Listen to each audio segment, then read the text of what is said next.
pacientes que entrarían dentro del grupo de la demencia. Y vamos a empezar a definir.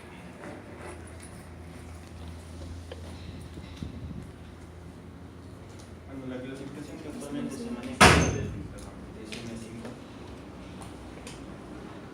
Sustancialmente viene a estar definida. ¿Por qué? Porque un declive cognitivo significativo y que este va a tener, digamos, impacto en las funciones o actividades de la vida diaria del paciente, ¿no?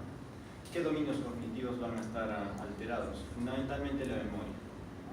Pero también la función ejecutiva, aprendizaje, lenguaje, inclusive las praxias, como vamos a ver más adelante.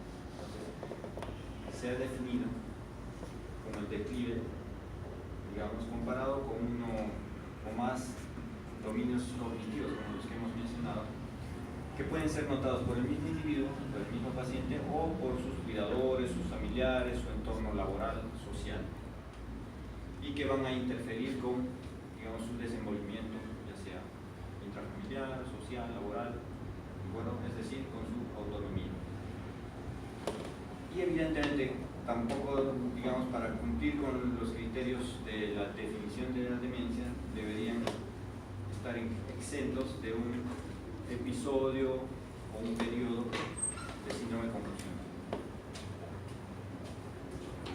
Entonces, generalmente los algoritmos nos sirven para plantearnos, digamos, caminos diagnósticos, la famosa disyuntiva, ¿no? ¿Qué hacer con un paciente con estas características? Si es que hay declinación de la cognición,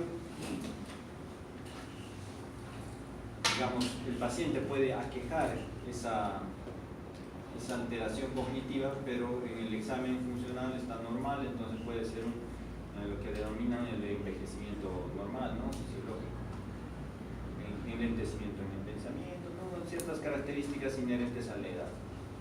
Pero si ya tiene el funcionamiento cognitivo comprometido, entonces debemos ver si es que estas alteraciones tienen impacto sobre las actividades de la vida diaria. Si es así, entonces estaríamos pensando en la posibilidad de una demencia. Si no es así, entonces considerar otras posibilidades que pueden cursar con alteración de las funciones cognitivas de manera transitoria, potencialmente reversibles, como son la depresión o incluso el envejecimiento. Igual, ¿no? Entonces, si tiene este menoscabo cognitivo, hay alteraciones conductuales del estado de ánimo, como apatía, irritabilidad, también tenemos dos caminos. Si es así, entonces hay que observar si es que esto tiene impacto sobre las actividades de la vida diaria, ¿no? Como las actividades instrumentales de la vida diaria, ¿no? La contabilidad, ¿no? Tomar la medicación, etcétera, la alimentación, el alineo personal. Si tiene, digamos, impactos sobre estas, entonces estamos ante esa posibilidad. Si no tiene impactos sobre estas actividades, entonces es menos probable la posibilidad del diagnóstico de la demencia, ¿no? Un poco más de lo mismo. Entonces, si es que estos síntomas tienen un inicio, digamos, y una progresión alrededor de los 6 primeros meses, entonces tendríamos que estar pensando en una depresión. O bueno, hay dos caminos, ¿no? Si es que tiene depresión severa o no. Si es que sí tiene, entonces hay que tratar pues como una depresión. Si es que se le han aplicado instrumentos para descartar la depresión, como el test de Hamilton, que vamos a ver más adelante, entonces estaríamos sospechando en demencia. Si es que no tiene esta cronología, entonces hay que ver lo siguiente, ¿no? Si es que estos síntomas, ¿no? De menoscabo cognitivo, déficit de atención, digamos alteración de la memoria y todo eso, tiene un inicio agudo, ¿no? De pocos días o pocas horas, ¿no? Corta duración. Entonces, si es así, estaríamos pensando en el delirio, que es el tema de la siguiente exposición. Entonces, todo se relaciona. Aquí, por ejemplo, tenemos un cuadro que nos habla de los mecanismos, digamos, o estrategias para prevenir la demencia, ¿no? Acá, los que van a estar basados en un incremento de la famosa reserva cognitiva. Aquellos pacientes que tienen más reserva cognitiva tendrán menos posibilidad de presentar menoscabo cognitivo o demencia. Pacientes que, a diferencia de lo que dijo una vez un ilustre congresista, no seguro se han enterado, de que el leer mucho producía Alzheimer, ¿no? Nada que ver, ¿no? Entonces este cuadro le vamos a mandar por su WhatsApp. Entonces, por ejemplo, el nivel de instrucción, la educación, ¿no? Es muy importante también la privación sensorial para el desarrollo de otras discapacidades desde el punto de vista neurológico. Es decir, una persona que tiene la audición conservada, entonces tendrá menos posibilidades de deteriorar el resto de funciones cerebrales superiores, ¿no? Y el entrenamiento, ¿no? O sea, una persona que está en práctica constante, ¿no? Lectura, ¿no? Operaciones aritméticas, etcétera, entonces tendrán mayor reserva cognitiva, ejercicio, algunos factores de riesgo cardiovascular también, que si son controlados vamos a ir disminuyendo por ese lado el impacto sobre las funciones cerebrales superiores, y procesos inflamatorios también.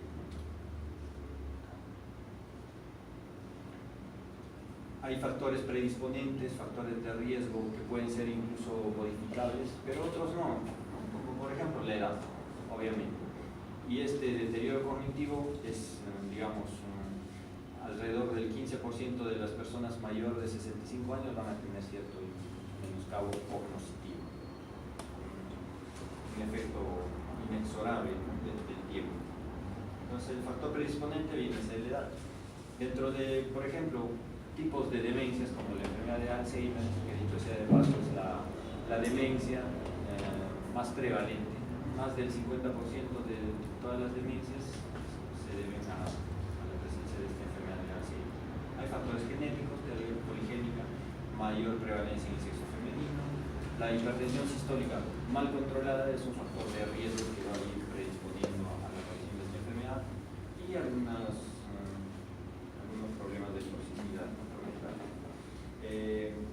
Demencia vascular, tener en cuenta esos factores de riesgo cardiovascular, incluyendo, por ejemplo, el tabaquismo. Aquí no está considerado, pero es importante considerarlo. El tabaquismo, un factor muy importante. Diabetes, obesidad, sedentarismo, historia de arritmias cardíacas, sobre todo no controladas. Entonces, la etiología va a ser diversa, y de ahí vamos a ir clasificando, sobre todo en dos grandes grupos, ¿no? Las demencias primarias, las secundarias. Y aquí está como que una mezcla de todos los tipos que vamos a ir detallando en algunos casos. Entonces podemos tener las demencias primarias o degenerativas primarias, que pueden ser puras, como la enfermedad de Alzheimer, o aquellas combinadas, ¿no? En las que coexisten una característica, digamos, de deterioro cognitivo más una alteración extrapiramidal, por ejemplo. Entonces esas son las demencias plus. Y las demencias secundarias, las que obedecen a una patología de fondo subyacente. Dentro de las demencias puras, como hemos dicho, la más prevalente es la enfermedad de Alzheimer. Dentro de las degenerativas, en segundo lugar está la demencia frontotemporal, y tenemos muy próxima a ella dentro de las demencias plus la enfermedad por cuerpos de Lewy, ¿no? La demencia por cuerpos de Lewy. Están acá otros tipos o subtipos de degeneraciones focales, demencia semántica, que tiene cerebro unilateral, atrofia posterior cortical, etc. Entonces, esto es, digamos, como que para plantearnos en aras de construir el diagnóstico posible, probable de la enfermedad de Alzheimer, ¿no? Deterioro cognitivo, ¿no? Interfiere con las actividades de la vida diaria, o sea, la definición de demencia. Y tenemos estas posibilidades. Entonces, para plantear probable enfermedad de Alzheimer, ¿no?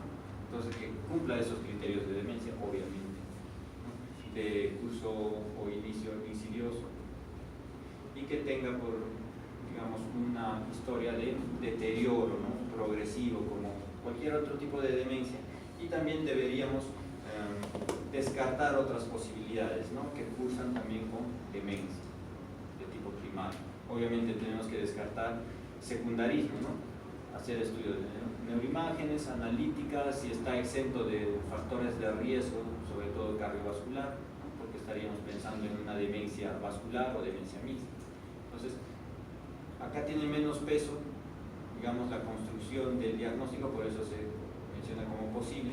Si es que tiene un curso clínico atípico, de repente es un poco más rápidamente progresivo, ¿no? o si tiene una etiología, digamos, multifactorial, ¿no? Tiene factores de riesgo cardiovascular con evidencia de lesiones de tipo isquémico, crónico o uno o más, digamos, infartos cerebrales, o sea, en su momento fueron eventos agudos.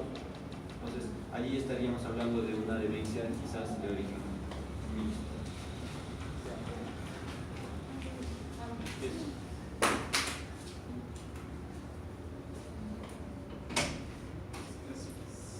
Y dentro de las demencias degenerativas primarias tenemos, por ejemplo, la demencia plus, aquellas que cursan con deterioro cognitivo y además compromiso, en este caso de los núcleos basales, u otras localizaciones subcorticales, como la demencia por cuerpos de Lewy, que va a cursar con, además de deterioro cognitivo desde el inicio y de curso progresivo, cumple con los criterios de demencia. Además presenta, por su compromiso de núcleos basales, o ganglios basales, trastornos del movimiento. Este grupo específicamente cursa con Parkinsonismo. Entonces está dentro del diagnóstico diferencial de la enfermedad de Parkinson. Ahora, la misma enfermedad de Parkinson también puede cursar con demencia en alguna etapa, sobre todo en etapas avanzadas de la enfermedad. Se sabe actualmente que la enfermedad de Parkinson, como está dentro de aquellas enfermedades en las que histopatológicamente se encuentran los cuerpos de Lewy, o sea, igual que este primer tipo de demencia, pero se sabe que desde el inicio puede presentar el paciente deterioro cognitivo. A veces no es tan fácil diferenciar, ¿no?, si es un deterioro cognitivo o es una depresión de larga data la que está produciendo el menoscabo cognitivo, ¿no?, sobre todo de la memoria. Entonces allí no es tan fácil diferenciar hasta dónde ese compromiso de la memoria es por la depresión crónica o realmente ya tiene deterioro cognitivo asociado a su enfermedad de fondo. ¿Ya? Por eso que se menciona la demencia de enfermedad de Parkinson, ¿ya?, que inicia desde etapas tempranas inclusive puede estar considerada alteraciones, digamos, del afecto, depresión, ansiedad y deterioro cognitivo como síntomas premotores de la enfermedad de Parkinson. Ya se considera de esta forma. Bueno, otras entidades menos frecuentes como la atrofia multisistémica, que cursa también con parkinsonismo y además de ello cursa con ataxia de tipo cerebeloso. Y otras menos frecuentes, por ejemplo, la parálisis supranuclear progresiva, que se caracteriza por presentar parkinsonismo y también alteración de la mirada vertical, o sea, de los movimientos verticales conjugados de los ojos. La enfermedad de Huntington, otra, ¿no?, demencia, digamos, de herencia mendeliana, que cursa con alteraciones neuropsiquiátricas, deterioro cognitivo, aparte del trastorno del movimiento que es la corea.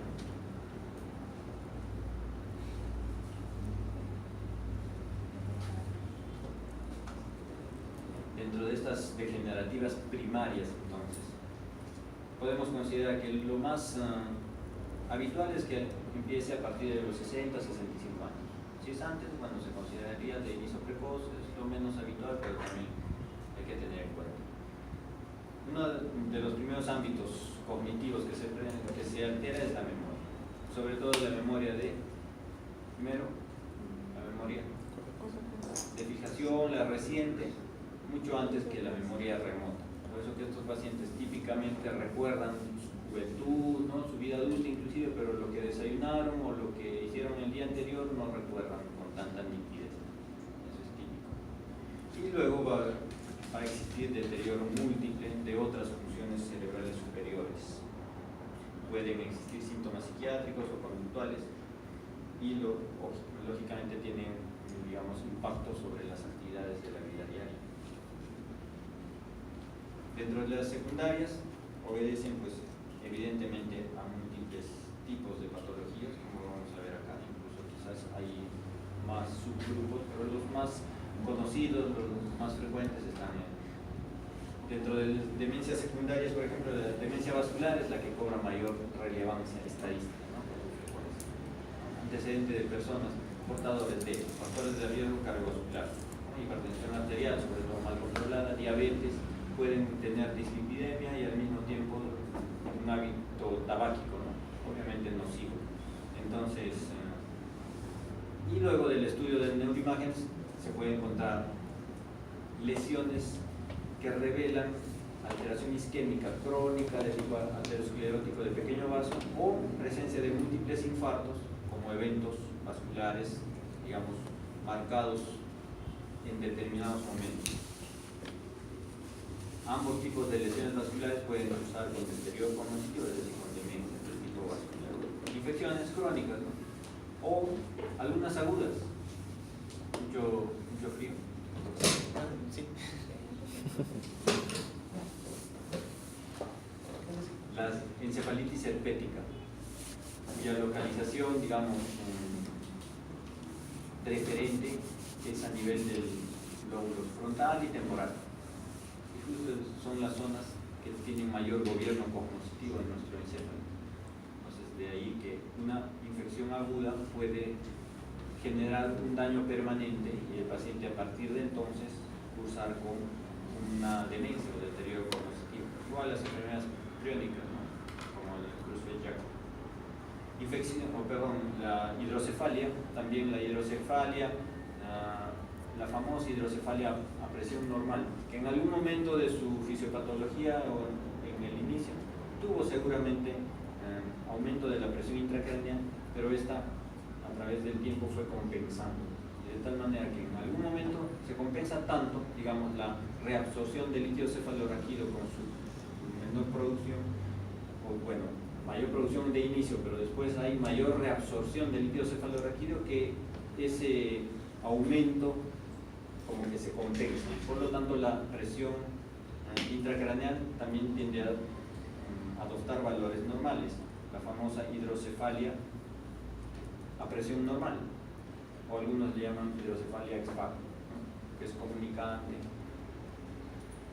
Hasta cierto punto es obstructiva, porque dependiendo de si es una etiología infecciosa que usa con alteración de las vellosidades aracnoideas dentro de las granulaciones del mismo nombre, entonces se altera el flujo de líquido cefalorraquídeo.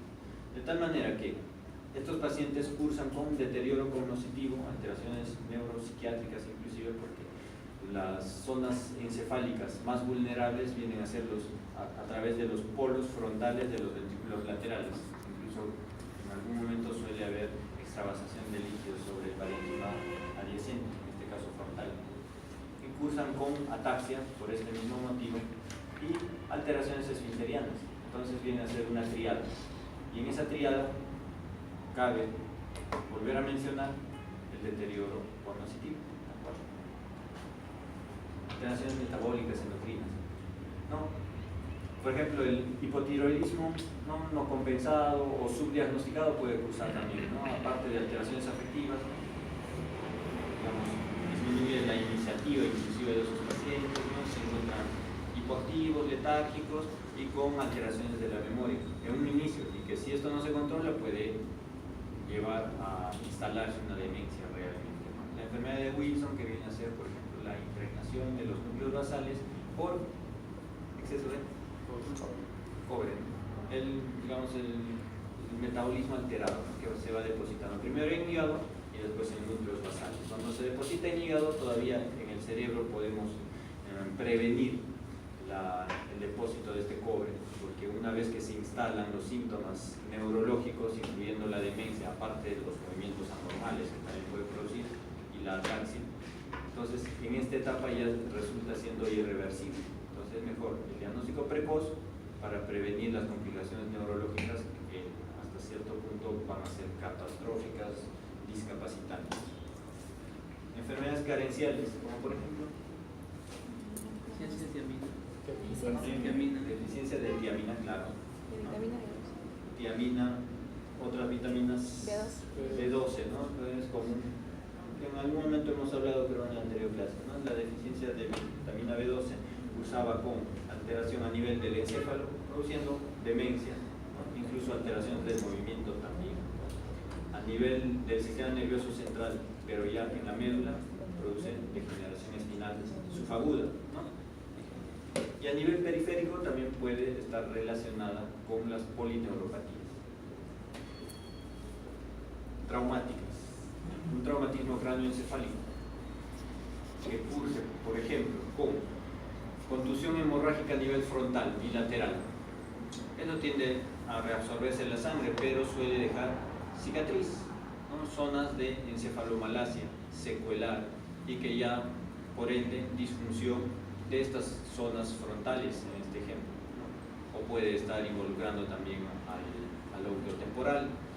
Entonces, a expensas del daño y su distribución y también de su extensión, se presentarán las diversas intensidades de compromiso en el curso de una demencia de este origen traumático. Enfermedades de tipo inflamatorio desmielinizantes autoinmunes, ¿no? Un ejemplo, la esclerosis múltiple también. Entonces, si bien es cierto, clásicamente se ha descrito que esta esclerosis múltiple afecta estructuras subcorticales, ¿no? Digamos, eso es lo clásico, pero se sabe actualmente que la distribución de estas placas desmielinizantes, que no solamente van a ser desmielinizantes, sino también van a producir daño axonal, también producen daño del soma, o del cuerpo neuronal, porque se van a encontrar estas placas incluso a nivel subvial o cortical, y de ahí se puede desprender evidentemente lo que estamos discutiendo, ¿no? De acuerdo a la distribución, la cantidad de placas desmielinizantes que finalmente, luego de pasar el proceso inflamatorio agudo, dejan muchas veces esa secuela cicatrizada, ¿no? De gliosis. Entonces, de acuerdo a la cantidad y su distribución, dará pues los distintos grados de menoscabo cognitivo. Hipotóxicos, como por ejemplo, ahí expláyense. ¿Perdón? No. Plomo, ya. Los metales pesados en general, ¿no? Ahí pueden mencionar a varios, ya. Otro tipo de tóxicos. Ya, etilenglicol también, ¿no? También intoxicaciones agudas, el metanol también.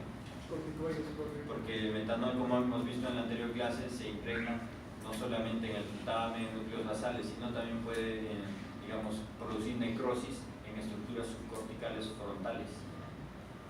Profe, ¿qué es los corticoides? ¿También puede bajar de corticoides? ¿Corticoides? ¿Uso crónico de corticoides? ¿Puede? Es posible, pero a expensas, digamos, de producir un síndrome de Cushing que puede alterar, digamos, ¿no? Por este mecanismo, por esta vía, de la cognición. Ahora, también está descrito que los glucocorticoides, nosotros tenemos corticoides circulantes, ¿no? En nuestro organismo, ¿no? Se sabe que se producen en las glándulas suprarrenales, ¿no? Pero la producción, digamos, descontrolada de estos glucocorticoides tiende a producir una disminución de la plasticidad neural a nivel, sobre todo del hipocampo, a nivel del lóbulo temporal. Sabemos que el hipocampo es casi por antonomasia la región de la memoria, ¿no? Entonces, si tiene este efecto sobre la plasticidad neural de esta región responsable de la memoria, entonces está descrito que hay menoscabo de la memoria, ¿ya? Tiende a producir amnesia en sus distintos grados e intensidades. Y esto no solo sucede, digamos, con el aporte o la existencia exógena de corticoides, sino el mismo estrés crónico hace que liberemos de manera descontrolada corticoides. Eso es un efecto fisiológico. Y el estrés crónico no solamente se ve pues, en estudiantes de medicina que están para dar dentro de 3 días el examen de neurología, sino también en personas que padecen de depresión o ansiedad crónica. Ellos tienen liberación en mayor volumen de corticoides. Y este efecto hace que en las personas que padecen de depresión dicen, no, lo típico, doctor, me estoy olvidando de las cosas, ya no retengo. Quizás a alguno de nosotros nos ha pasado en algún momento, ¿ya? Y se debe a este efecto fisiológico que, bueno, en algún momento se vuelve nocivo, ¿no? Para nuestra memoria. ¿De acuerdo? Eso con respecto a los corticoides. Y otros tóxicos, por ejemplo, las drogas de uso ilegal, cannabis, tan controversial, ¿no? Que algunos dicen, doctor, el cannabis me curará la gastritis, me curará la migraña, el Parkinson. Se ha descrito, ¿no? Los receptores cannabinoides, y ahora que está de moda, que sí tiene beneficio para ciertas patologías, incluyendo algunos tipos de epilepsia, pero es controversial también. A veces como que se manosea mucho el tema y empezamos a hacer que el cannabis sea la panacea, ¿no?, del siglo XXI. Demencias de origen vascular, lo que estábamos adelantando, ¿no? Un poquito de un recordario, ¿no? Demencias corticales de acuerdo a la distribución de las lesiones, que pueden ser de instalación crónica o aguda. Un stroke a nivel frontotemporal en un paciente que estaba, digamos, con una cognición funcional muy buena de acuerdo a su edad y a su nivel de instrucción inclusive, puede a partir de ese momento deteriorar su cognición, memoria, juicio, ¿no?, todo el pensamiento, y tiene impacto sobre las funciones cerebrales superiores. Es decir, una demencia de origen originada por un evento único. Pero también las demencias de origen vascular crónico es porque hay enfermedad aterosclerótica de pequeños vasos que se va instalando como microinfartos, cada uno de los cuales suele ser asintomático o silente, pero la suma cronológica hace que poco a poco este paciente vaya deteriorando su cognición, ¿no?, aquellos infartos subcorticales. Y en la enfermedad de Biesbacher es un ejemplo de la enfermedad de pequeños vasos, ¿no?, aterosclerótica.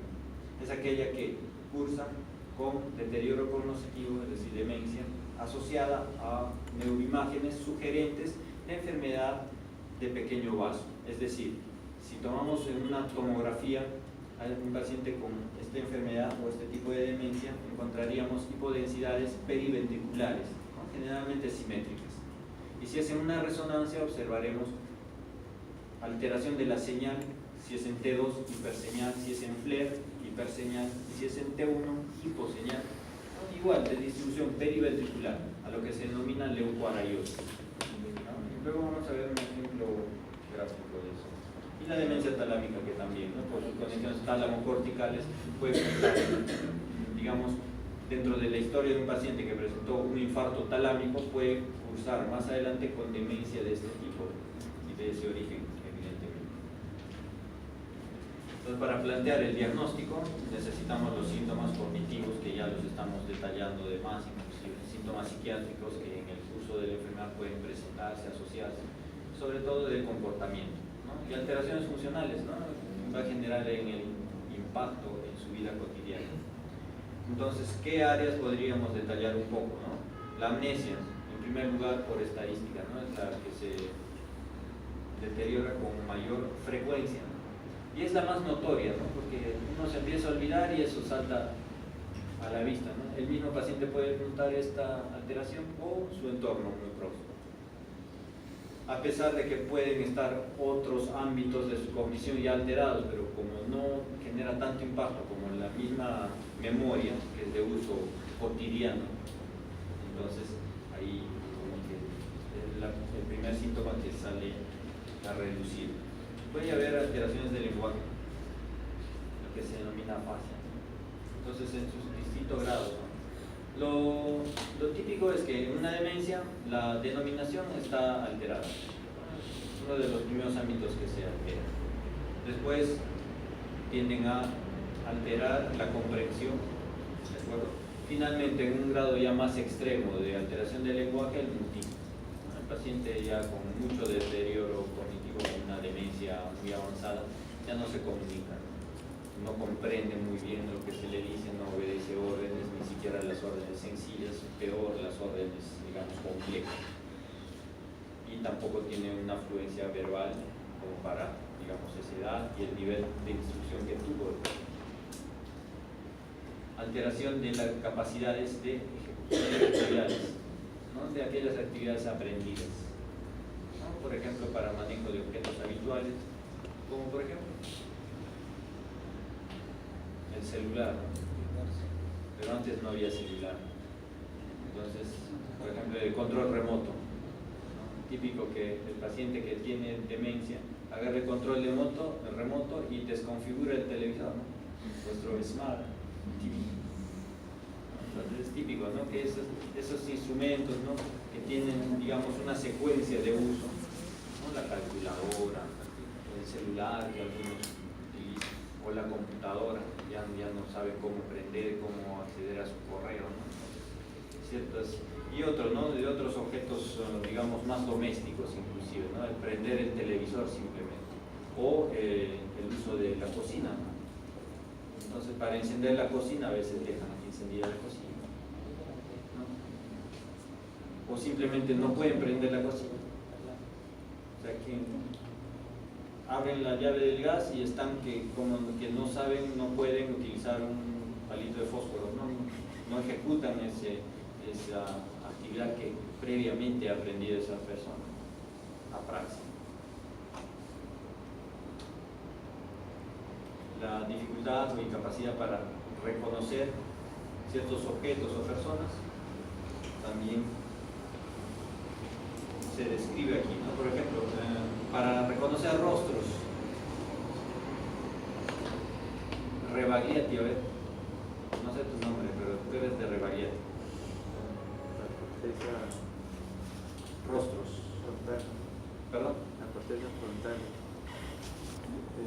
Bueno, en realidad hay interacción, ¿no? Entre la frontal, la temporal y la occipital, que es el área visual primaria, porque recuerden, si reconozco un rostro es primariamente por la visión, ¿no? Porque también puedo reconocerlo con el tacto, ¿no? De personas muy familiares, ¿no? Obviamente.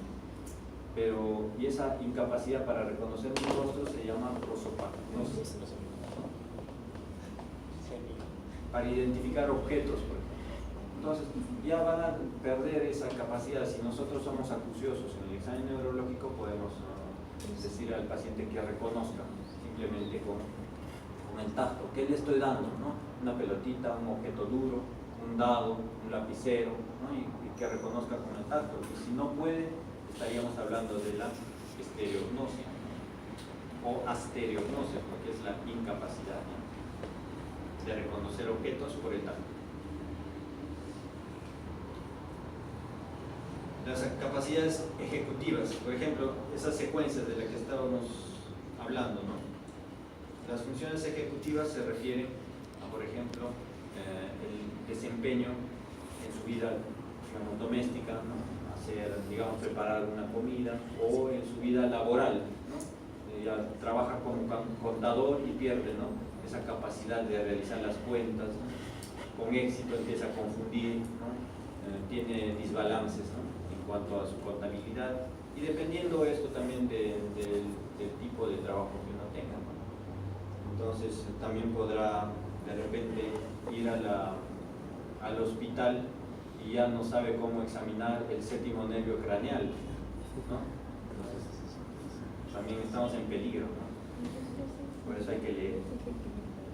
Desorientación en tiempo y espacio, ¿no? Bueno, desorientación al fin y al cabo, ¿no? Lo primero que se perdería en todo caso es, o lo más común es la orientación en el tiempo.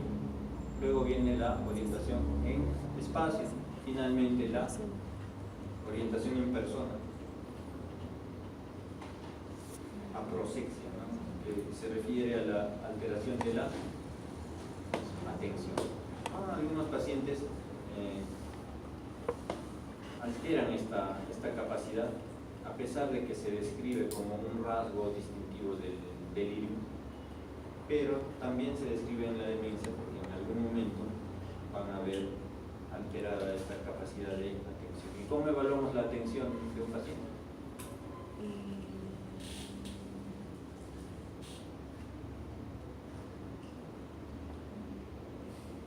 La comunión es negativo. A ver quién. Ya se van a enterar cuando les pasen el video y cuando compartan, se van a dar cuenta.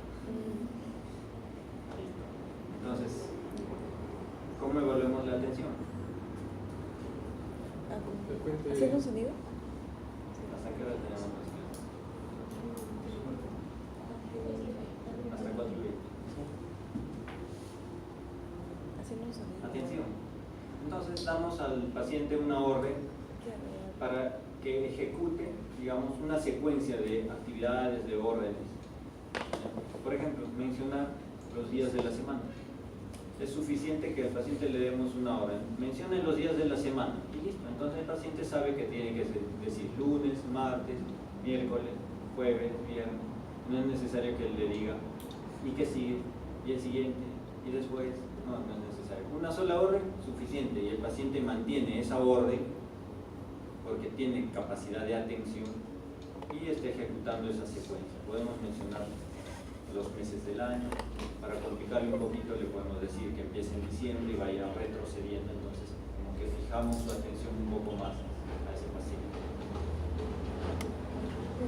Y la concentración viene a ser simplemente el mantenimiento de esa atención por mucho más tiempo. No hay un corte cronológico que diga hasta que esa atención de aquí para adelante es concentración.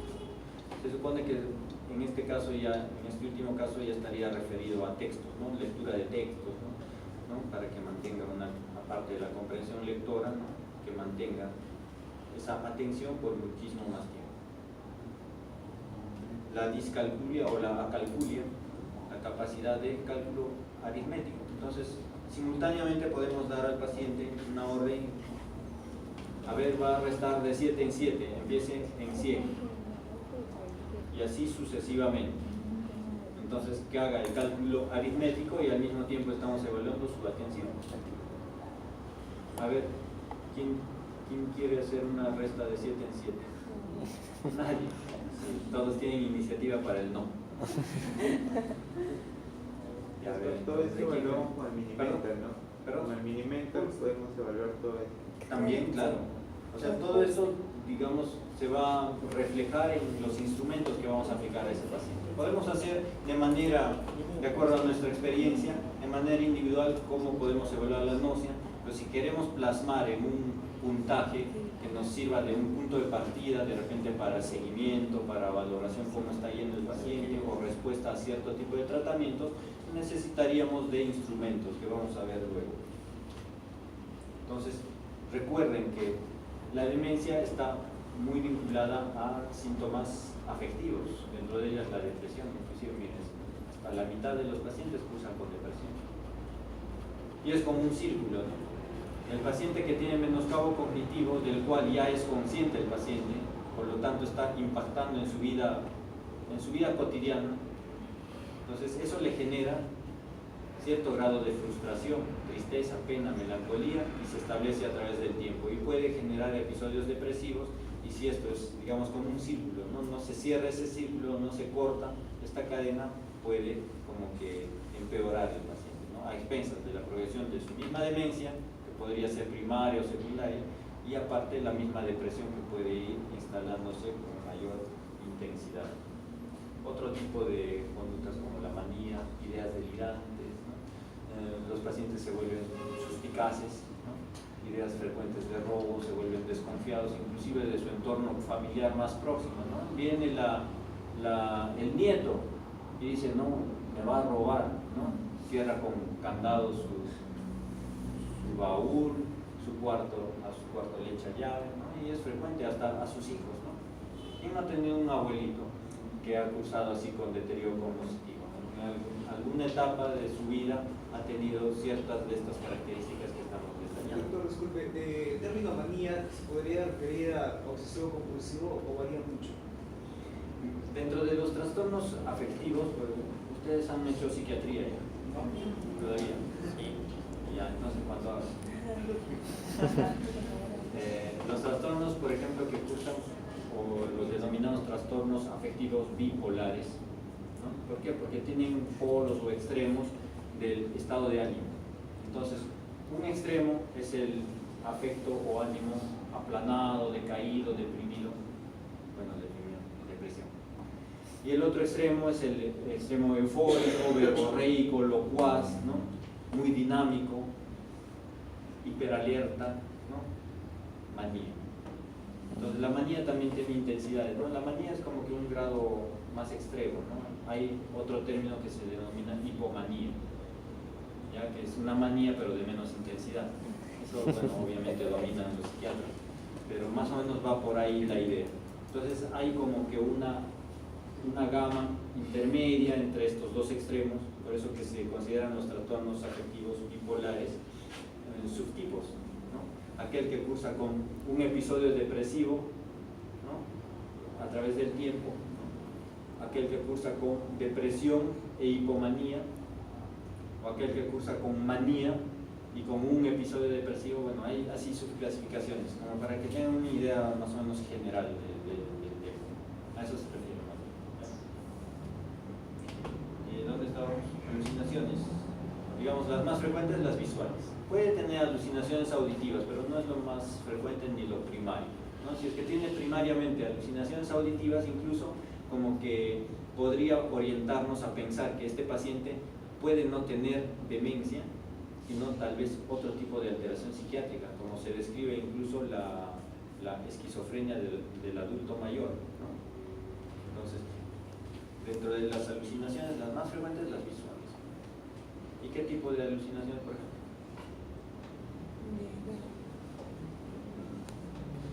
De ver cosas así, de ver cosas raras. ¿Nada? De ver No cosas sé. raras. Gonzalo, no sé comentario. De ver cosas raras, o sea. Ver cosas raras. Personas que no, ajá. Personas, por ejemplo. Personas Ah, que no existen. a veces están en un ambiente, ¿no? En su sala o en el hospital, en algunos casos, y ven una persona y empiezan a conversar con esa persona. O ven una persona pero con actitud amenazante y empiezan a como que entrar en pánico, ¿no? A llorar, ¿no? Piensan que les va a robar o que le va a matar, o ven animales, o ven personas que ya no existen, ¿no? De repente su papá, sus abuelitos. Doctor, Falsos reconocimientos. ¿esas alucinaciones pueden estar asociadas a las ideas delirantes? Claro, Porque justo hoy día también hubo un paciente que la esposa refería que en las noches él pensaba que estaban robando la casa y siempre decía como cierra una puerta y no podía dormir. claro, exacto. Tiene que ver mucho con esto, porque pueden tener simplemente esas ideas delusivas. Y recuerden que las alucinaciones son alteraciones de la percepción, ¿no? Ante un determinado estímulo. No, perdón, esa es la ilusión. En ausencia de un estímulo, esa es la alucinación. Entonces, si tiene ideas de robo y de pronto dice, ¿ves? Ya escuché que han abierto la puerta, sin embargo no hay nadie, que no abrió nada, ya tiene una alucinación. Aparte de la idea delirante, suspicaz, ¿no? Que le genera temor, también puede tener al mismo tiempo alucinaciones. Falsos reconocimientos, presencia de extraños, trastornos del sueño. Esto también es muy típico, ¿no? A veces se invierte el ciclo sueño-vigilia y eso les da, pues, por un lado, la persona que no duerme bien, sobre todo si tiene una enfermedad neurodegenerativa y no tiene sus horas ni la calidad de sueño adecuado, entonces este deterioro va a acelerarse. Entonces lo que se propende es que el paciente duerma bien. Y lo recomendable sería cuántas horas. Dependiendo, digamos, como para su edad ya no están pues las 7, 8 horas, ¿no? Que se recomienda para un joven. Los niños duermen más, ¿no? 10, 12 horas. Y si son más pequeños, más tiempo. Pero en un adulto son 6 a 7 horas lo recomendable, ¿de acuerdo? Pero hay personas que duermen pues 2, 3 horas. Fisiológicamente el sueño es reparador si es que es más allá de las 4 horas. Si es 4 o menos horas, olvídense, ese cerebro se va a deteriorar, así que duerme. Pero no hay clase. Cambios de personalidad. Puede cambiar o acentuarse algunos rasgos de personalidad. Si esta persona fue, digamos, irritable de joven, ¿no? Hay personas, ¿no? Así, somos diferentes entre sí. Y hay personas que reniegan de cualquier cosa. Le dices algo y ya está. Esos rasgos tienden a acentuarse en esta etapa de la demencia. ¿De acuerdo? Entonces, exageración de rasgos previos. Y podríamos poner muchos ejemplos, ¿no? Ustedes, digamos, de vuestra propia experiencia, ¿no? Conocen personas, ancianitos, abuelitos, familiares, y seguramente experimentan esto, ¿no? Se acentúan ciertos rasgos. Y pueden aparecer algunos otros, ¿no? Recuerden que la demencia puede tener varias causas. Entonces, si una persona presenta un evento vascular frontal o un traumatismo igual con efecto frontal, puede cursar desinhibido, ¿no? hay desinhibición, incluso desinhibición sexual, erotomanía, ¿de acuerdo? Se vuelven pues los abuelitos así conquistadores, ¿no? Verborreicos, ¿no? Entonces pueden aparecer otros rasgos que no tenía previamente, ¿de acuerdo? Trastornos de comportamiento también, ¿ya? Entonces tienden al vagabundeo, comportamientos repetitivos, ¿no? Estereotipos, empiezan a arreglar, ¿no? Una mantita la doblan, la acomodan, después se dan la vuelta, otra vez la desdoblan, la vuelven a acomodar de otra forma diferente, y eso hace, ¿no? Conductas repetitivas. Bueno, esto ya lo he mencionado anteriormente. Y trastornos de la alimentación. Aparte de que, bueno, pierden se altera la praxia de su propio autocuidado, ¿no? No comen bien, no se llevan el alimento a la boca, no se derrama, entonces su alimentación también va a alterarse. Aparte de que pueden cursar con hiporexia, si es que cursan con depresión, ¿no? También, ¿no? Pierden esa iniciativa, ¿no? Aparte de su autocuidado, también de la alimentación. Finalmente, en grados avanzados, la incontinencia esofágica. Las actividades instrumentales de la vida diaria, ahí tienen algunos ejemplos. Y las otras actividades básicas, las de autocuidado, ¿no? Higiene, alimentación. Es típico, ¿no? Que una persona que fue muy pulcra, de muy joven, ya tiene descuidada su higiene, ¿no? Cuando están en la etapa de demencia. Entonces tenemos que recabar los datos lo más ampliamente posible, ¿no? Respecto a sus antecedentes, exposición incluso a exposiciones ocupacionales, ¿no? Para determinar si tuvo exposición a tóxicos, metales pesados, ¿no? Hay personas que han sido mineros durante 40 años y acuden a la consulta con algún tipo de movimiento anormal, aparte del deterioro cognitivo. Entonces ahí no estaríamos hablando o pensando primariamente en enfermedad de Alzheimer, ¿no? Estaríamos pensando en una demencia de tipo secundario. La valoración cognitiva, como habíamos mencionado,